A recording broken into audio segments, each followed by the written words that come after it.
I'm Gerald Owens. And I'm Lena Tillett. We want to get you caught up here with the newest information here at 6 o'clock. Again, it has been a busy evening. Right now, 90,000 customers in our area without power. That number growing by the tens of thousands in just about 30 minutes. We just checked, nearly 67,000 or so without power in Durham. That number.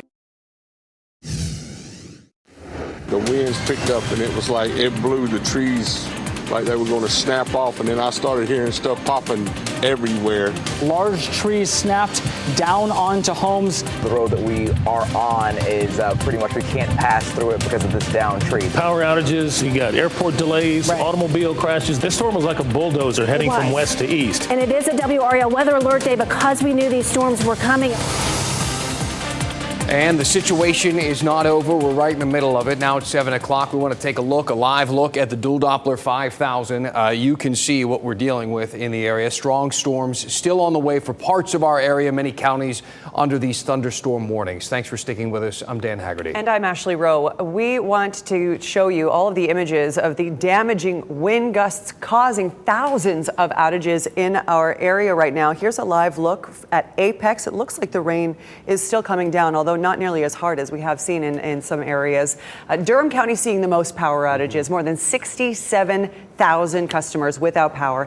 In Wake County, more than 15,000. Taking a live look at some of the heavy rain. What a shot here from our tall tower cam in Wake County. You can see just the contrast there as this storm is moving across our area and has been for hours at this point.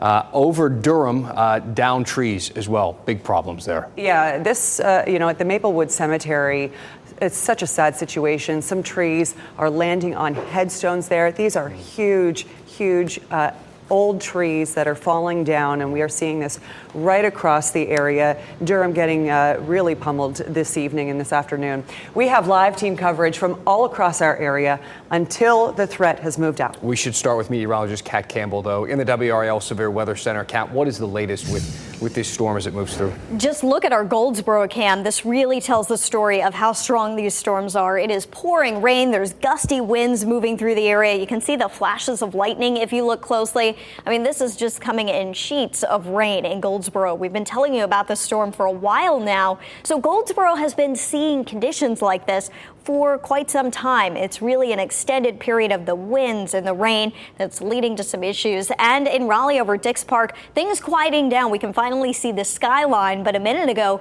you couldn't even see the skyline with how heavy the rain was coming down. Most of our storms at this point extend from Wake County points east. We do have some new development around Durham County, Chatham County as well, but the most intense activity is from Raleigh east. Goldsboro really seeing the worst of it right now, continues to. Strong winds, very heavy rain, a lot of lightning. And eastern Johnston County, heavy rain still coming down. Johnston County there in Smithfield, right around I-95, dealing with flash flooding possibilities. These storms could still produce 60-mile-per-hour winds, but even the storms that are not severe at this point still pack a punch with the heavy rain, lightning, and winds gusting up to 40 or 50 miles per hour. 3 flash flood warnings to tell you about. One for Raleigh up into Franklin County. The one I mentioned in Smithfield, I think that's probably the worst one right now. And a flash flood warning still in effect from Rocky Mount down through Elm City and Wilson. A little bit of good news. This is brand news we just got in from the top of the newscast.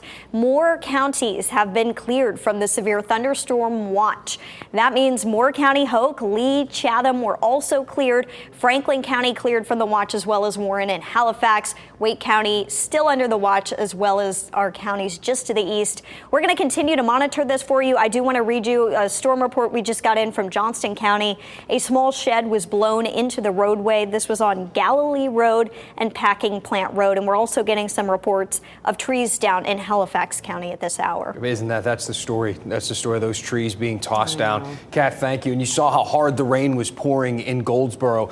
When you have that type of rain falling with the wind blowing, it makes it very difficult out on the road. So keep that in mind. And it has been a mess on the road, specifically I-40 in Durham. WRAL's Monica Casey is live there, where more than 30 vehicles were involved in a crash on I-40 West.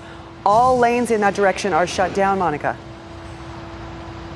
Yeah, Ashley, that's right. But we do have some good news. Finally, here behind me, you can see people are able to get off this road. They are directing people off from that exit ramp. This 32-car crash was between exits 274 and 276.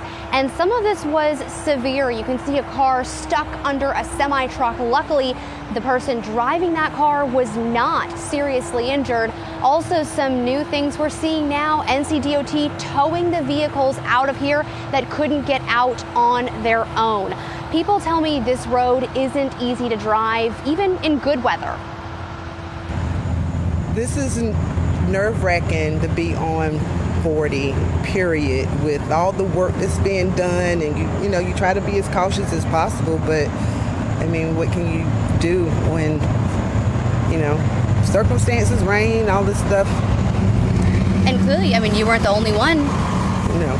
No, this is, I'm hopeful that everybody's okay, especially when I was able to get out and I looked behind me and saw what else was going on behind.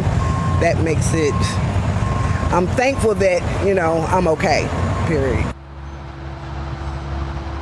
And the reopen time for this road has been pushed from 7 o'clock back to 9 o'clock tonight. You can see still a lot of debris here on the road, broken glass, pieces of cars out here. There's still going to be a lot of work to get that car out from under that semi-truck as well. But again, luckily that driver and none of the drivers in that 6 or 7 car pileup in that portion of the 32-car crash were seriously injured. So some very good news there. That is Ashley? Very good news. And my heart goes out to all the folks who were involved in that crash, walking up and down the roadway there. We know how hot it is, especially on the asphalt there. Oh, it just, what a mess. The woman seemed to be not in shock, but she was kind of stoic there, responding to those questions, probably a little bit of disbelief as to what she just went through. No doubt. But it is fortunate that everybody is unscathed, leaving that.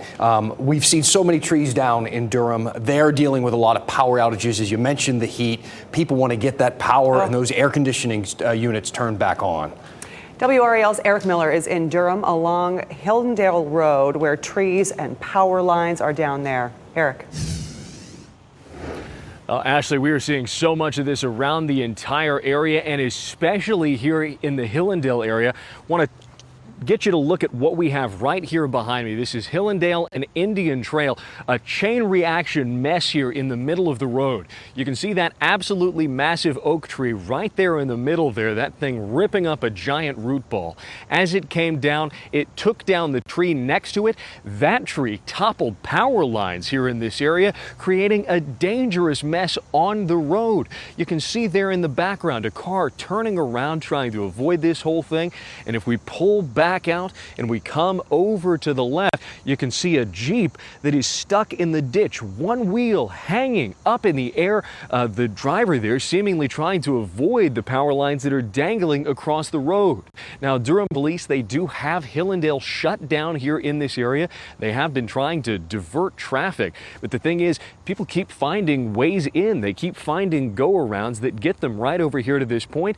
And talking to officers, as far as they know, these lines are still live. They're still active. And we've had to warn people off trying to turn their cars literally into them, onto them. Folks out here walking around, stepping very close to them. So again, if you are out here this evening, there is so much damage in this area. So many trees down, so many power lines down, branches and limbs absolutely everywhere.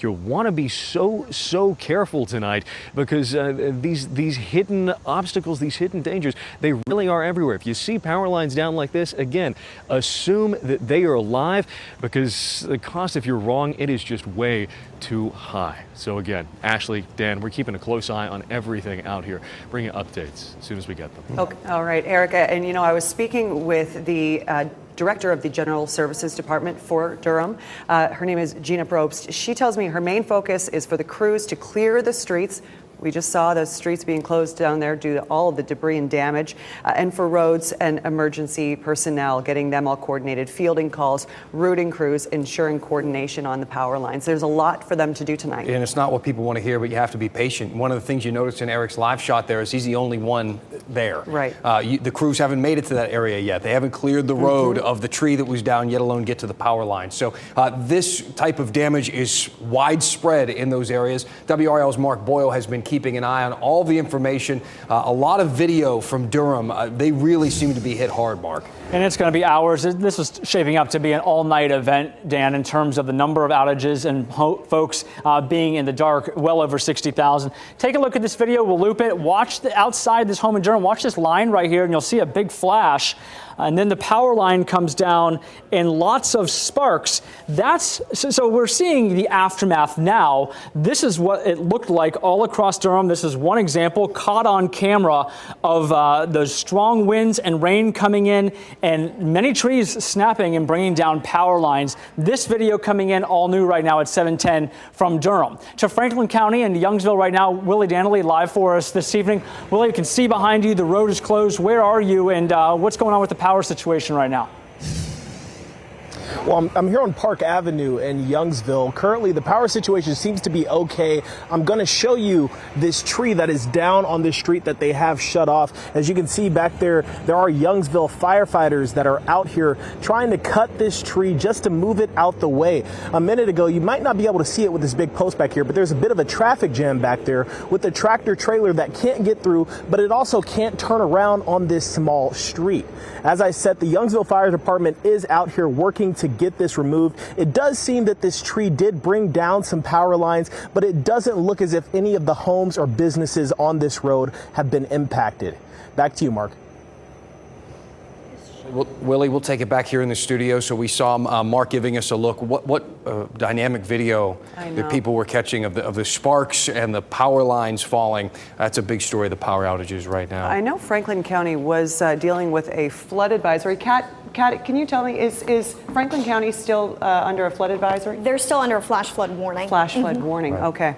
Okay, but again, we keep mentioning all the different communities hit. Let's go to Raleigh now. Our Destiny Patterson is there. This is Leesville Road, right near Leesville Road High School. Homes have been damaged, more fallen trees. Give us an idea of the scope of the damage there. Well, like you said, definitely fallen trees, a damaged home right behind me. The rain is starting to pick back up again. It's been on and off since I've been here. If you follow me this way, you can see this tree here, this large tree. You can also hear this thunder. It snapped right near its root, and then it ended up on this home right here. You can see that damage there to the roof. And I talked to the homeowner here, and he says that he is glad that this wasn't worse. He said that he went up to the attic to survey it himself, and it doesn't look like it actually punctured through the roof, but definitely some damage there. He says that he will be working with his insurance company to make sure that they can get everything squared away there. When we were driving around this neighborhood, we actually saw quite a few people walking around, walking with their dogs, and also picking up the debris from their front yards, fallen trees, twigs, working to clean up after the storm. So we will stay out here, keep you updated as we talk to this homeowner to learn more about what they're going to do here going forward. Back to you. Now here we go. Thank you so much, Destiny. Be safe out there. That tree just right there on the edge of that home. But the rain is still falling. Here we are, a good ways into the evening, and we have been dealing with this weather for the entire evening at this point. Well, you and I we're standing here 2 hours ago. We could hear the thunder and the rain coming over our station, and we can still hear that today. We had the wind gusts up to 80 miles per hour, some 60 miles per hour, but certainly strong enough to do what we have seen with these trees being toppled. Matt Telhelm is on Creedmoor Road in Wake County, where multiple trees are down. Matt. Yeah, and they're down on power lines. I want to show you along Creedmoor Road here, the situation we're dealing with here. You can see this tree fell on top of the power lines, brought that down, and those landed on a car. You can also hear that thunder. We're going to get inside in a second to where it's a little bit safer, but you can see that car had the power lines that fell down on top of it. We're told everyone was able to get out of that okay, but the whole way along Creedmoor Road here up to Old Weaver Trail Road, this is all closed off because crews are out here dealing with several different spots where they have trees down that brought down these power lines. We're told it'll be at least 2 to 3 hours before the power crews can get out here and start working to clean all of this up. There are some that are further down that way right now, but they're still working on that repair down there. But the NCDOT has a crew out here. They're going to have to chop down some of these trees, cut them up, get them off these power lines and the roads once these wires are not live anymore. But again, they're saying that could be 2 to 3 hours. All of Creedmoor Road is closed, basically from just south of Falls Lake all the way up to Old Weaver Trail here, just south of the town of Creedmoor. But that's what we're dealing with. About 250 people were without power in this area because of these down power lines. As you can see, the rain starting to fall, that thunder and some lightning. So we're going to go get lights of safety here. Yes, we can hear it very clearly, Matt. Please get inside. Matt's getting the attention of the Weather Center over there. They're hearing that thunder and the lightning flashing that in our screen there. So yes, Matt, please go be safe. We want to give you another live look of our tall tower cam.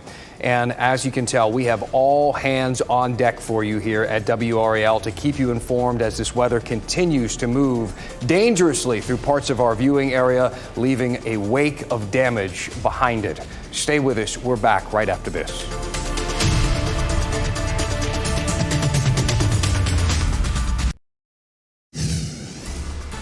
Here's a live look now from Goldsboro, where you can see dark skies, a lot of rain still coming down. However, meteorologist Kat Campbell has some good news for the folks in Goldsboro and everybody in our viewing area. You know, for the first time since about 2 o'clock this afternoon, we don't have any severe thunderstorm warnings in effect. Now, we do still have flash flood warnings in effect, and we still have strong thunderstorms out there, but we're not seeing any evidence of 60-mile-per-hour winds or greater on the radar anymore. Still, if you can, try to stay home this evening. I think the roads are still going to be a mess. Some places there's trees down on the road, some places power lines, and some places still dealing with some of the flooding. There is a severe thunderstorm warning to our east, but these storms are moving away from us. We still have a lot of heavy rain and lightning in parts of Wake County, as well as Johnston and Wayne counties. Those are the 3 counties with the biggest impacts at this point. Goldsboro still getting hit hard, as well as Smithfield. Those are some of the areas that are seeing some of the heaviest rain right now, but we are still tracking rain and some thunderstorms moving through parts of Wake County as well. The 3 zones where we're most concerned about flooding: Raleigh up into Franklin County, Smithfield and Johnston County, as well as Rocky Mount and Wilson. We're going to keep an eye on Goldsboro to see if there's any flooding concern there as heavy rain continues to fall. Meteorologist Amy Wilmoth is standing by with a closer look at what has led to such an active severe weather day. It's this cold front that is still west of us, and something I learned about 20 years ago with my first TV job: you are not done with the rain until the front moves all the way through. And the problem is this front's going to stall over us in the coming days, so we can't get rid of our storm chances. Our severe threat, though, is really starting to wind down, which is good news. So here's a look at Futurecast. We'll still have some rain showing up on the radar at 10 o'clock. We don't anticipate this being severe, so that is good. You should be able to rest easy overnight tonight. 1 o'clock in the morning, maybe a rumble of thunder or a shower. It won't be anything widespread. Tomorrow morning at 8 o'clock, a couple of spotty showers for the morning commute. Certainly nothing like we've experienced for the evening commute today. Around 10:45, 11 o'clock in the morning, a few showers and storms. Again, with this front stalling mainly in our eastern counties, we'll still have the opportunity for a few hit and miss showers and thunderstorms tomorrow. And we actually added a rain chance for Thursday as well. About a 20 to 30% chance for a storm on Thursday as well, with that storm still over us. We don't have the hot temperatures. It was 100 today, which was the hottest so far this year, but it's still very hot. High temperatures up to about 90 over the next couple of days. So again, with the cold front stalling over us, we don't get any push of some cooler air, which would be nice. 93 for the high on Friday. It looks mainly dry. It looks pretty hot over the weekend with low to mid 90s for highs, and high temperatures staying in the mid 90s Monday and Tuesday. So while the severe threat is starting to wind down, we'll still have some spotty storms over the next couple of days. I do like seeing a 7-day on an evening like this. It makes you know that the weather team's starting to relax slightly, right. But of course, as Amy and Kat were saying, still a long night yet to come. We want to get you now to a live look from our storm tracker in Durham. This is on Redford Road. If you look off in the distance there, you see a horizontal line. That is a tree down on the road. A big issue in Durham is the blocked roads, closed off roads due to all of these downed trees. We're going to have much more for you on the other side of the break.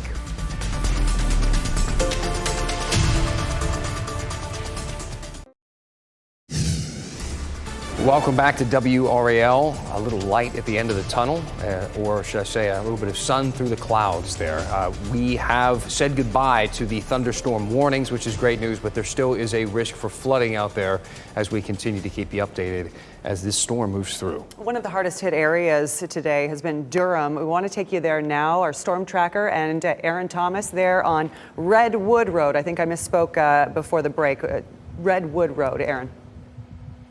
You got it, Ashley. Yeah, so as you mentioned, this is a hard-hit area and part of our viewing area from the storms. In fact, we're dealing with some rain and lightning, which is why we had to take shelter inside of the WRAL storm tracker. Let's give you a top view from the WRAL storm tracker. You can see this tree, this large tree that has fallen, and it now has made this road impassable. In fact, I saw one guy who's over on the other side of it realizing that he cannot get over. I believe he lives on the other side of this road, and if we pan over to the left, we can see this power pole that is split in half as a result of this tree that has fallen. This is a common scene that we're seeing in several parts of this area as well as other parts of Durham. You have several crews that are waiting on tree repair crews to come out here, but we've also seen Duke Energy crews get ready to try to repair some of the power lines, as we know that tens of thousands of customers are without power. But there's lightning, there's rain, and that certainly does not make for pleasant conditions. So they're going to do whatever it takes to make sure people have their power restored and to clean up, but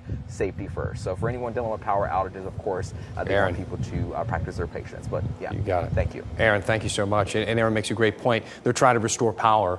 Right, but we are still seeing lightning flash, and the tail end of that storm is keeping those work crews from being able to work as efficiently as possible because they can't risk their lives by going up in a basket and starting to fix power lines. Exactly.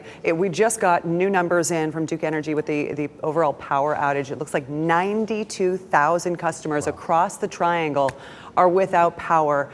We've been talking about this heat. We reached 100 degrees today at RDU. The warmest day of the year. So your heart goes out to all of the folks who are dealing with the power outages during this hot day. If you've got elderly neighbors, if you've just check in on your neighbors, especially folks with young kids at home as well. Our heart goes out to everybody. And we do want to stress that this is not over. I mean, the folks out in Goldsboro know that. They have seen the rain fall just moments ago. It was pouring down and to the east as this storm eventually, very slowly, makes its way out of our area. We are back with more team coverage right after this.